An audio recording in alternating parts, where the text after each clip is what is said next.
Wired ரீஃபண்டுக்காக இந்தியாவிலேருந்து எந்தெந்த எப்படி வந்து அக்கௌண்ட் நம்பர் கொடுக்குறது அப்படின்னு ஒருத்தர் கேட்டிருக்காரு.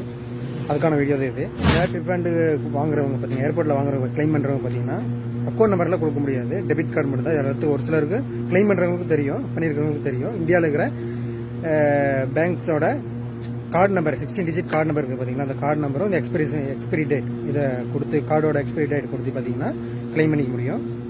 இதுக்காக அவங்க கேட்குறது பார்த்தீங்கன்னா கோல்டு வேட் ரீஃபண்டுக்காக அந்த பிசிக்கல் ஹார்ட் காப்பி இருக்குது பார்த்தீங்கன்னா, அந்த ஹார்ட் காப்பி தான் கொள்ளணும். ஒரு சிலர் வந்து ஸ்கேன் பண்ணி ஃபோட்டோ எடுத்துகிட்டு போகிறது அந்த மாதிரிலாம் போனால் வந்து வேட் ரீஃபண்ட் வாங்க முடியாது. அந்த மாதிரி ஒரு சிலர் போய் கிளைம் பண்ணாமல் போயிருக்காங்க. அந்த கதையும் நடந்திருக்குது. இந்தியாவில் இருக்கிற any bank card, credit card, debit card, Amex card, UnionPay card, இதெல்லாம் வந்து Amex card, UnionPay card பற்றி தெரியல எனக்கு. ஆனால் இதெல்லாம் வந்து எந்த பேங்காக இருந்தாலும் சரி கிரெடிட் கார்டு, டெபிட் கார்டு வந்து அக்செப்ட் பண்ணி கிளைம் பண்ணிக்கலாம். அதாவது விசிட்டிங் வரவங்க வந்து இந்தியாவில் இருக்கிற ஏதாவது ஒரு டெபிட் கார்டோ கிரெடிட் கார்டோ கையோட கொண்டு வரது நல்லது.